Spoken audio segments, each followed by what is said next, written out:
tonight. Now, as he said, I'm retired now, but before I was retired, I used to work at the White House. Yeah, the White House, the one in Washington, D.C. Yeah.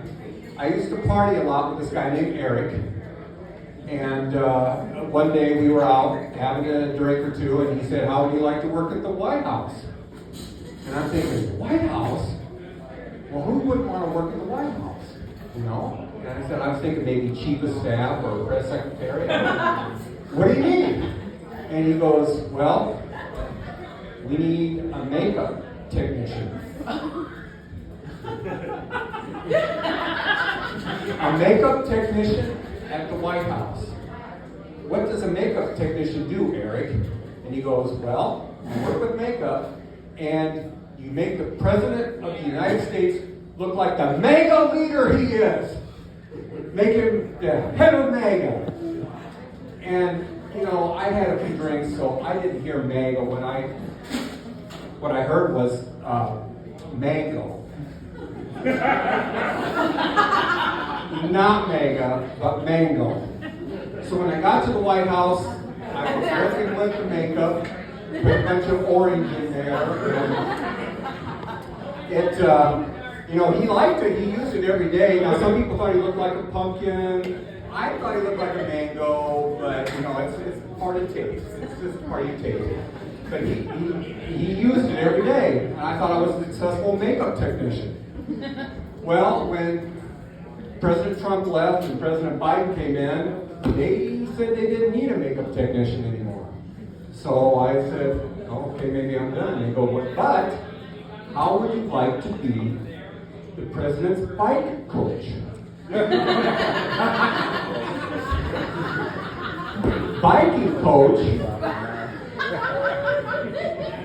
I go, yeah, I still want to work in the White House. I'll be the president's biking coach. Now, if you know anything about me in biking, I can't stand biking for a number of reasons.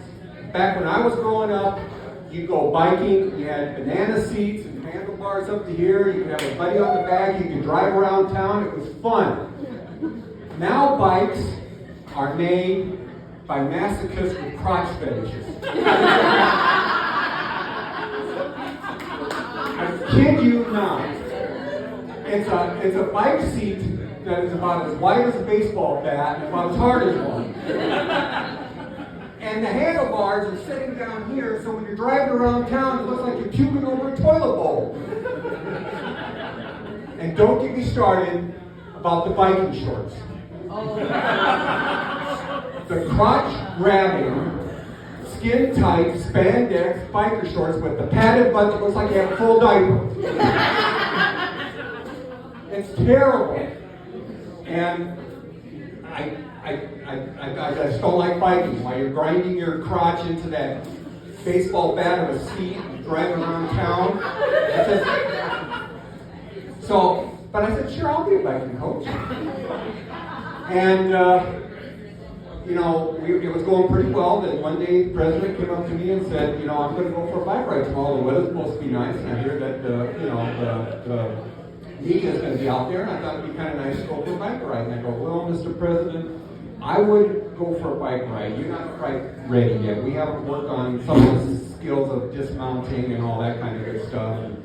And he goes, no, I'm going to go for a bike ride. And I go, okay, well, if you're going for a bike ride, please don't wear biking shorts. Whatever you do, don't wear biking shorts. Well, he didn't listen to me. Next day, he's going for a bike ride in his biking shorts, and he's driving around. And you might have seen it on the news. It was on all the news networks and everything. He's driving around, and he sees the press over here, and he says, okay, I'm going to go over here. And he rides on over to the press, and he comes to a stop, and his foot gets caught on the pedal, and the leader of the free world is sprawled out on the ground in biking shorts. He didn't look like the leader of the free world at that time. He looked more like somebody trying to free Willy. And I'm not talking a whale. So after that experience, I decided to move back to Iowa and retire.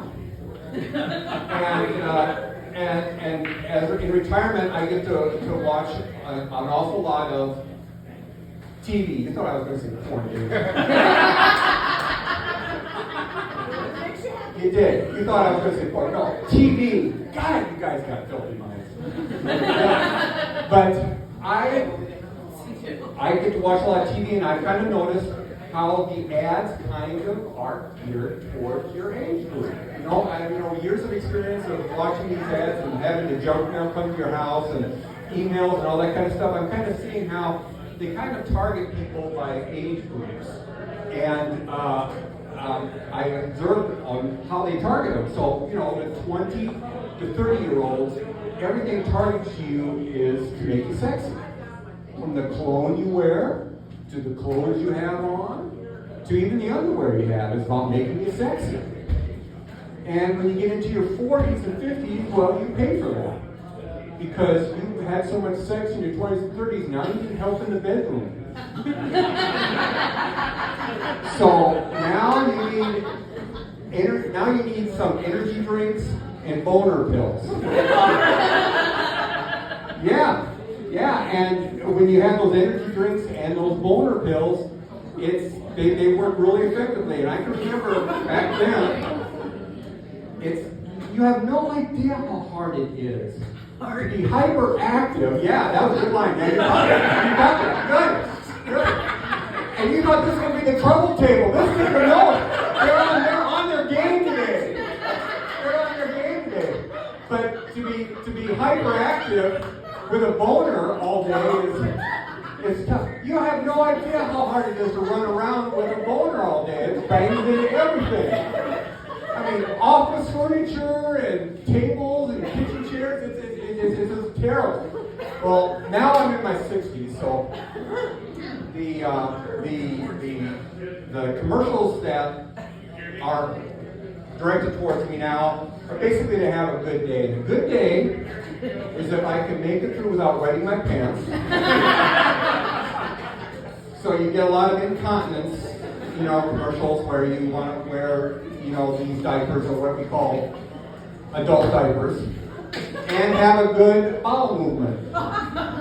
You want to have a good bowel movement, clear those intestines and everything like that. So essentially, a good day for me is not having to change my pants and plug in the toilet at least once a day. So, as I leave you today, I just want to let you know that it's been a good day today. Number one, I haven't had to change my pants at all.